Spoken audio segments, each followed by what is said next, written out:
Si vous investissez en bourse, vous avez forcément déjà entendu parler de vendre les pelles et les pioches de la rue vers l'or. Et c'est littéralement ce qu'a fait Sam Brannan lorsqu'il répandit la nouvelle dans les rues de San Francisco en 1848 pour dire que de l'or avait été découvert dans l'American River. 2 mois auparavant, il prit soin d'acheter tout le matériel de chercheurs d'or disponible à des kilomètres à la ronde. Et ceci dans le but d'en devenir l'unique fournisseur. Quelques mois plus tard, Brannan devint l'homme le plus puissant de l'Ouest américain, son magasin lui rapportant 2 millions de dollars actuels par mois. Il ouvrit plusieurs magasins pour vendre du matériel aux mineurs, acheta plusieurs terrains à San Francisco, dès lors qu'il apprit l'arrivée de grands groupes miniers de l'Est attirés par la ruée vers l'or. Et aujourd'hui encore, on parle des pelles et des pioches pour la ruée vers l'or de l'intelligence artificielle. From why an AI gold rush is boosting one US chip maker. Mais moi, aujourd'hui, je vais vous parler d'une ruée particulière. La ruée vers les métaux. Gold rush, or why it might be the new gold rush. So is copper the new gold? A pile of black gold. You can see why it's sometimes called white gold. Interprète. L'objectif, c'est de vendre les pelles et les pioches de 2024 grâce à Epiroc, qui est idéalement positionné sur le secteur du marché minier. Grosso modo, dès que vous avez besoin de creuser un trou dans la terre, vous pouvez faire appel à Epiroc. Pour commencer, on va parler de l'Union européenne. Alors actuellement, l'Union européenne, vous le savez, il y a eu un ajustement avec l'objectif 55 qui prévoit d'augmenter la part des énergies renouvelables d'ici à 2030. En mai 2022, le plan Repower EU a été présenté et ce plan vise à la fois à mettre un terme à la dépendance de l'Union européenne vis-à-vis des combustibles fossiles russes et à favoriser les énergies renouvelables en accélérant également la procédure d'octroi des permis pour les projets d'énergie renouvelable. Toutes ces nouvelles règles ont été adoptées par le Conseil en octobre 2023. Et donc on va pousser au niveau de l'Europe les énergies renouvelables. Donc l'énergie éolienne, solaire, hydroélectricité, énergie marémotrice, énergie géothermique, les pompes à chaleur, les biocarburants et la part de renouvelables au niveau des déchets. À l'horizon 2030, l'objectif c'était de 32%. Dorénavant, il est à 42,5% d'énergie renouvelable dans l'Union européenne d'ici à 2030. Ça, c'est l'objectif qui a été poussé dernièrement par l'Union européenne. Par ailleurs, on a l'accélération de la procédure d'octroi de permis en vue de déploiement plus rapide de tout ce qui est énergie renouvelable. Considérer les projets dans le domaine des énergies renouvelables comme relevant d'un intérêt public supérieur afin d'éviter les coulées d'étranglement. Donc là, on voit que le pouvoir public va un petit peu pousser les projets et faire en sorte que les projets passent de façon prioritaire et intégrer davantage d'énergie renouvelable dans les réseaux énergétiques. We've got to redirect it. Redirect those fuel subsidies to helping vulnerable households, to helping firms to adjust, and to spurring renewables and other green technologies. On va avoir des besoins en métaux pour alimenter cette transition énergétique. Et pour vous donner un exemple très concret, j'ai fait un watchlist où j'ai parlé un petit peu de la retraite et dans le cadre des recherches que j'ai faites sur la retraite, j'ai vu que le PER a été supprimé pour les jeunes de moins de 21 ans. C'est honteux. On a un nouveau produit d'épargne qui est destiné aux jeunes de moins de 21 ans qui a été créé. C'est le plan d'épargne avenir climat. Les modalités de gestion seront donc similaires à celles du plan épargne retraite individuelle. On part d'une volonté politique qui vient de l'Europe et on a une mise en œuvre politique en France qui vise à flécher les investissements vers tout ce qui est énergie renouvelable, énergie propre, etc., etc. La contribution de l'Europe au financement de l'action climatique, c'est 28 milliards d'euros en 2022. Et en parallèle, on a les capex des entreprises minières qui augmentent. Les capex n'ont pas une courbe d'augmentation assez rapide par rapport aux besoins. Donc là, on a les plus grands groupes miniers du monde. Depuis 2020-2018, ça fait un petit peu un faux plat. Sauf que les besoins pour couvrir la transition énergétique sont 3, 4, 5, 6 fois plus importants que les capex actuels. Donc, on va avoir des investissements dans la mine qui vont être conséquents. Parce que pour augmenter les capacités de production minière, il n'y a pas 36 solutions. Prospecter, trouver de nouveaux gisements et les exploiter. Donc tout ça, ça a une inertie qui est énorme. Donc d'une part, on va avoir, comme je l'ai dit dans la précédente vidéo sur le cuivre, une augmentation des cours, mais par ailleurs, on va forcément avoir une augmentation des capex pour les entreprises minières. Les volumes, les besoins qu'on aura en métaux d'ici à 2030-2050. On a des multiplicateurs qui sont énormes. x3 sur le solaire, x3 sur l'éolien, x3 sur les réseaux électriques, x25 sur les véhicules électriques et des besoins en lithium qui vont faire 2109%. Besoins en nickel, 168%. Tous les besoins de métaux vont exploser. Vers l'infini et au-delà. Tous ces besoins-là, on ne sait pas les produire. On sait seulement les sortir de terre. Epiroc, c'est un fabricant suédois d'équipements miniers, notamment, hein, ils ne font pas que ça, mais ça représente une grande partie de leur chiffre d'affaires. Pour démarrer cette analyse d'entreprise, on a une news du 11 mars. Epiroc remporte une importante commande d'équipements miniers au Mexique. Atlas Copco a été créé en 1956. C'est une entreprise qui est plutôt ancienne. Tout au long de ces années, l'entreprise a innové pour être un des leaders mondiaux d'équipements de minage et de machinerie pour la mine. Et cette volonté d'innovation s'est par exemple concrétisée en 2011 avec l'ouverture d'un centre de recherche et développement à Nanjing, en Chine.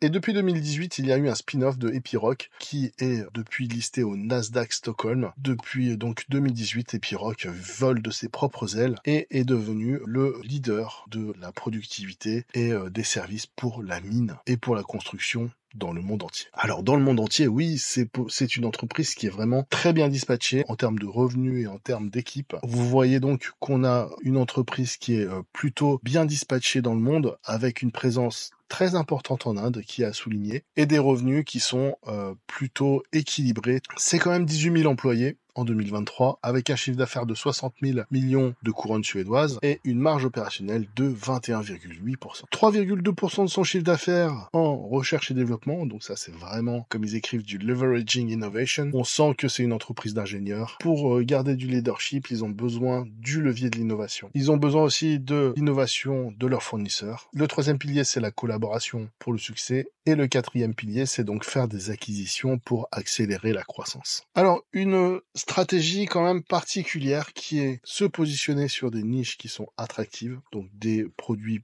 très spécifiques. Ils vont pas faire le Caterpillar classique pour aller se bastonner avec Komatsu justement et Caterpillar au travers de l'innovation. Ils ont un aftermarket qui est très puissant et leur objectif c'est d'être excellent d'un point de vue opérationnel pour créer de la performance. Donc on a une entreprise qui arrive à se positionner sur quasiment toute la palette minière. Donc on l'a dit, une entreprise qui est très impliquée dans la recherche et développement avec donc ces trois trends, hein, la digitalisation, l'automatisation et l'électrification. Donc le budget de recherche et développement augmente en valeur absolue et en pourcentage. On voit vraiment qu'il y a une volonté de garder une capacité d'innovation importante. Et d'ailleurs, ils ont 1800 ingénieurs qui travaillent sur la recherche et développement, ce qui représente 10% de leurs employés. Alors fun fact, ils ont leur propre mine à côté de leur siège social. Ils ont donc à peu près 3,5 km de mine sur des profondeurs qui sont assez importantes, où ils vont pouvoir tester leurs nouveaux matériaux et leurs nouvelles machines en conditions réelles. Donc ça va leur permettre d'être plus pertinents et d'adresser plus de problèmes réels liés à la mine. C'est assez impressionnant. Il y a quand même, je pense, peu d'entreprises qui pourraient faire de la conception de matériel minier, qui ont leur propre terrain de jeu pour tester leurs innovations. Alors,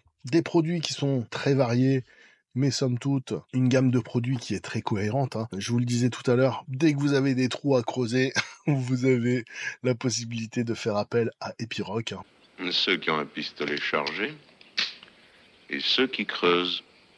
Toi, tu creuses. Pour faire du forage ascendant, pour faire de l'excavation mécanique de roches, pour faire du carottage, pour faire de la prospection, pour éventuellement faire du soutènement de roches et du sol, mais aussi après pour évacuer et transporter des chargeuses et des camions, des outils de forage, donc ça c'est vraiment beaucoup de consommables, et les accessoires pour pelle, qui seront utiles autant dans la mine que dans la construction et les infrastructures. Et bien sûr, dans la mine, on a besoin de systèmes de ventilation performants, hyper sécurisés, parce que c'est une question de vie ou de mort. Hein. Là, on est vraiment sur des systèmes qui doivent être ultra performants. On peut pas se permettre d'avoir une panne de la ventilation dans une mine. Alors, une gamme de produits qui, comme on l'a vu, est très large, hein. Mais vous avez aussi une grande partie numérique. Donc, on l'a vu, il y a un gros pan de la recherche et développement qui est lié à l'automatisation et à la digitalisation. Vous avez donc tout un tas de produits qui sont proposés sur de la digitalisation, de la télématique, du numérique, des outils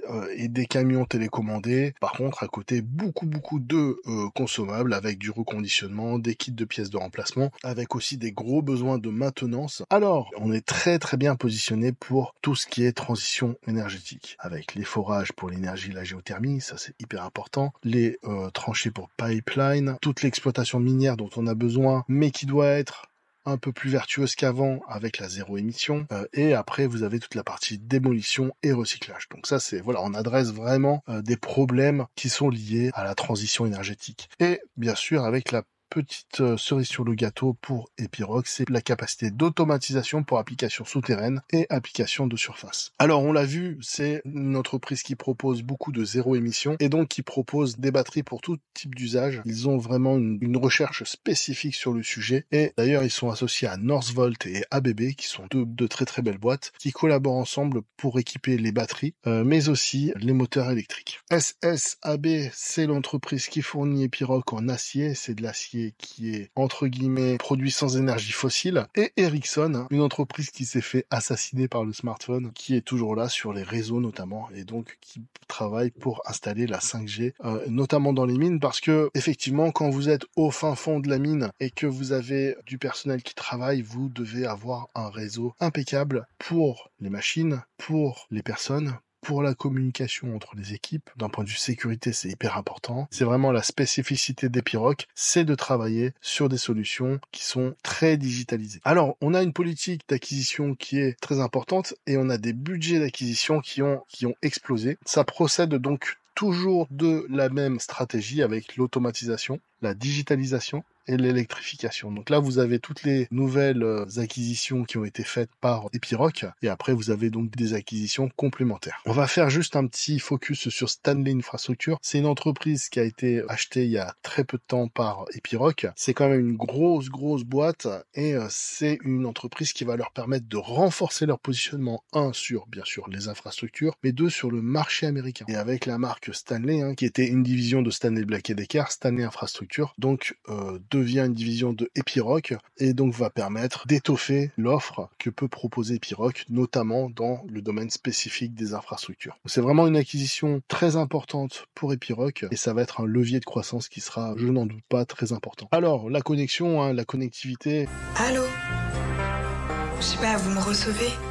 Vous le voyez, chaque camion, chaque outil, chaque produit est connecté et relié par les logiciels qui sont développés par Epiroc. Et vous avez aussi donc de l'automatisation. Donc l'automatisation, ça passe par le chargement-déchargement, tout ce qui est forage et bien sûr tout ce qui est téléguidage de matériel. Donc voilà, vous avez vraiment une offre qui est sur des technologies de pointe. On n'est plus sur le mec qui va au fin fond de la mine avec un ascenseur pour aller creuser avec des pioches. Donc et c'est ce qu'on voit, c'est que la mine, selon Epiroc, est une mine qui est ultra connectée, hyper développée et avec de tout nouveaux outils, avec donc des opérations qui peuvent se faire en continu grâce à l'automatisation, des opérations qui se font de façon donc équilibrée, avec une maîtrise des coûts et bien sûr une maîtrise de la sécurité. Alors, ça c'est vraiment l'argument imparable.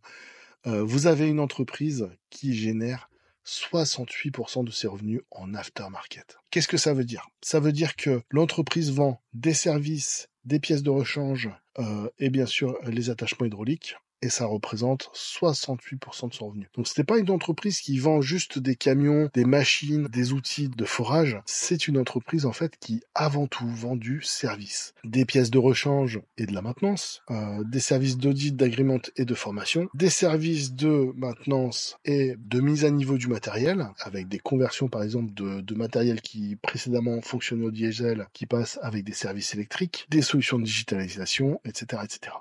Et à côté, vous avez tous les consommables, donc pour tout ce qui est perçage, forage, carottage, vous avez des besoins d'aller creuser dans de la terre ou des roches qui sont très très dures, et tous les outils que vous utilisez, c'est des consommables. Ça s'use plus ou moins rapidement, de la même manière que les attachements hydrauliques, c'est pareil, ça s'use plus ou moins rapidement. Tout ça mis bout à bout, ça fait 68% du revenu. C'est vraiment un business qui est une poule aux œufs d'or. Pas mal, non ? Il faut se dire qu'un établissement, une entreprise qui fait de la mine, donc une mine, qu'elle soit rentable ou pas rentable, l'entreprise va toujours continuer à creuser, à sécuriser les endroits, à faire des carottages, des prospections, etc., etc. Et bien sûr, plus la mine va avancer, plus on aura de besoins au fur et à mesure du temps qui passe. Le graphique suivant est très très parlant. Le aftermarket revenue a explosé depuis 2023. Donc ça, c'est vraiment leur politique. C'est vraiment leur politique qui a permis de développer cet aftermarket. On a multiplié le chiffre d'affaires par 4 en 14 ans. C'est vraiment une très très belle performance. On en parlait, l'excellence opérationnelle pour Epiroc. Qu'est-ce que c'est? C'est du focus et de la décentralisation. Ça permet d'être plus rapide et plus efficace dans la prise de décision. Parce que si tout est centralisé, les unités dispatchées dans le monde ont moins d'autonomie et donc peuvent être moins réactives et rapides dans leur prise de décision. 89% de ventes directes. Ça veut dire que Epiroc, finalement, ne dépend que très peu de circuits de distribution. Ils font de la vente directe aux entreprises et ils ont leur propre circuit de distribution. Donc on en a parlé sur l'aftermarket et on a une entreprise donc qui fait énormément d'innovation. Le management, il est orienté sur l'innovation. La CEO de Epiroc, c'est vraiment une scientifique, c'est une personne qui est une ingénieure à la base et pour changer l'industrie, nous devons oser penser de façon innovante. C'est pas une entreprise qui dit nous devons avoir un esprit de conquête, nous devons être à jamais les premiers. On s'est fait défausser, même pas avec la vaseline, ils nous ont mis le sable de rivière. Leur ADN, c'est Think New, l'innovation, aller chercher de la nouveauté. Pour moi, c'est un signal qui est très important. Donc l'innovation, ça crée du moat et en tant qu'investisseur, c'est ce qu'on recherche. Alors, Skin in the Game, donc ça c'est le board. Toutes ces personnes-là, elles sont toutes actionnaires d'Epiroc. Dans leur publication de résultats sur l'année 2023, ils ont publié ce petit diagramme sur les risques. On va en parler rapidement parce que on a quelques items qui m'ont interrogé. Donc les changements géopolitiques, moi, il y a une chose que je trouve importante, c'est que la Suède a rejoint l'OTAN cette année. Ça, c'est vraiment un changement important. Vous avez aussi toute la partie change, c'est-à-dire que l'entreprise a plutôt bénéficié positivement du fait que la couronne suédoise était plutôt faible.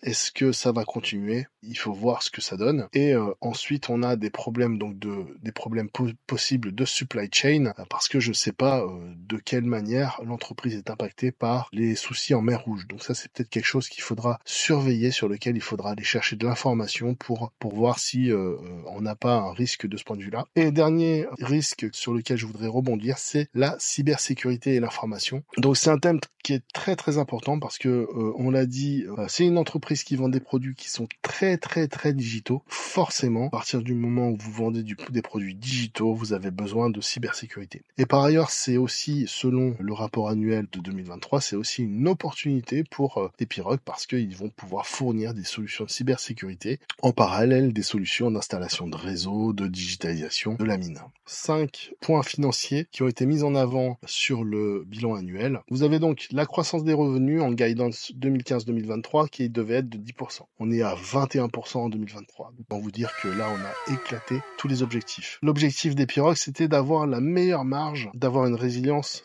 très très importante. On avait un objectif de 20,4, on est à 21,8. Donc voilà, mission accomplie. Au niveau de la création de valeur, on avait un objectif de 25,9% de ROCE moyen. On est à 27% de ROCE. Donc voilà, encore une fois, on a éclaté les objectifs. Un investment grade de BBB+, donc ça c'est stable et c'est très très bon. Et ensuite, un retour aux investisseurs qui devait être environ de 50%. Et on est à peu près à 49% sur l'année 2023. Donc grosso modo, on est dans les clous. Donc je trouve ça très intéressant de voir que l'entreprise surperforme ses objectifs depuis 2015. Alors, on avait confronté Epiroc à toutes ces belles valeurs. L'entreprise s'était un peu fait éclater par Evolution Gaming, mais on avait eu un score qui était tout à fait raisonnable pour le Battle Royale. Et donc, si on regarde, on avait donc une augmentation du chiffre d'affaires, une entreprise peu endettée, un PER moyen qui était inférieur au PER historique, des marges, donc on en a parlé, qui sont très très belles, le capitalisation sur CA qui est bien sans être excellent, l'augmentation du BNA sur 4 ans, excellent, ROE, ROA, ROIC, c'est très très bon et excessivement bon. Et le Piotrowski Score qui est au-dessus de la moyenne. On aurait préféré qu'il soit à 9 bien sûr, mais 5 sur 9, c'est au-dessus de la moyenne. Un score de croissance sur Guru Focus qui est à 8, ce qui est correct. Un PEG ratio qui est finalement pas mal, 2,26, c'est tout à fait honorable. Et donc un écart type IBU qui est à 1,7, donc on est vraiment en dessous de la droite de régression et on peut s'attendre à une surperformance de ce point de vue-là sur les 5 ans à venir. Et un petit dividende de 1,91, ce qui donnait un score qui était tout à fait honorable de 63. Très bonne entreprise finalement dans ce ranking qui ont réussi à battre la moyenne. On a seulement Epiroc et OX2. On a une note d'investissement chez Zone Bourse qui a 4 étoiles et demie, ce qui est excellentissime. Pour une entreprise qui est sur le secteur de la mine, on a un score ESG qui est à A, un endettement qui est quand même plutôt maîtrisé. En 2023, on voit qu'il a vraiment augmenté, mais ça s'explique tout à fait par l'achat de Stanley Infrastructure, qui est vraiment une très très grosse structure. Pour vous donner un exemple, donc on a évalué l'entreprise en février avec le Battle Royale Ranking, mais voilà, on a déjà un petit peu fait un petit gap au niveau de la valorisation boursière de l'entreprise. Elle est déjà dans une tendance haussière actuellement. Donc bien content d'être positionné sur cette entreprise. Ce qui est vraiment ultra intéressant et cool dans cette entreprise, c'est que vous avez la conjonction de deux choses. Avec une trend macro qui est excellente, avec donc des besoins qui vont évoluer de manière très importante, avec une entreprise qui est positionnée en leader sur tout un tas de produits pour la mine, avec une capacité d'innovation qui protège l'avance qu'elle a par rapport à ses concurrents sur des produits très très spécifiques. On a une entreprise qui est sur un trend magnifique, qui est assurée d'avoir des besoins qui vont exploser dans le futur, qui a un positionnement très avantageux au niveau de l'Inde et qui a un positionnement au niveau des services d'infrastructure qui s'est renforcé, notamment grâce à Stanley Infrastructure. Donc on sait que Epiroc va pouvoir bénéficier en grande partie du boom au niveau infrastructure en Inde, par exemple, et dans les pays émergents. On a aussi sur le plan opposé l'entreprise Epiroc en elle-même, qui est une entreprise tout à fait exceptionnelle. Donc on a vraiment le meilleur des deux mondes, un trend qui est magnifique, qui a un potentiel de croissance qui est fabuleux, et à côté une entreprise qui délivre et qui exécute de manière exceptionnelle, qui est très très bien gérée, qui a de solides fondamentaux, mais aussi une capacité d'innovation pour conserver son avance qui est énorme. Donc ça fait un cocktail qui est tout à fait exceptionnel pour obtenir et pour aller chercher une performance tout aussi exceptionnelle. Ce n'est que mon avis, ce n'est que la recherche que j'ai effectuée avant d'investir dans cette belle entreprise qui est Epiroc. Je voulais vous la partager. Bien sûr, ce n'est pas un conseil en investissement. Je vous souhaite une bonne journée. Je vous dis à bientôt. Australia's been wild, man. I saw people protesting the Israel-Palestine war, man. That was wild, bro. All these white Australians out there, give them back their land.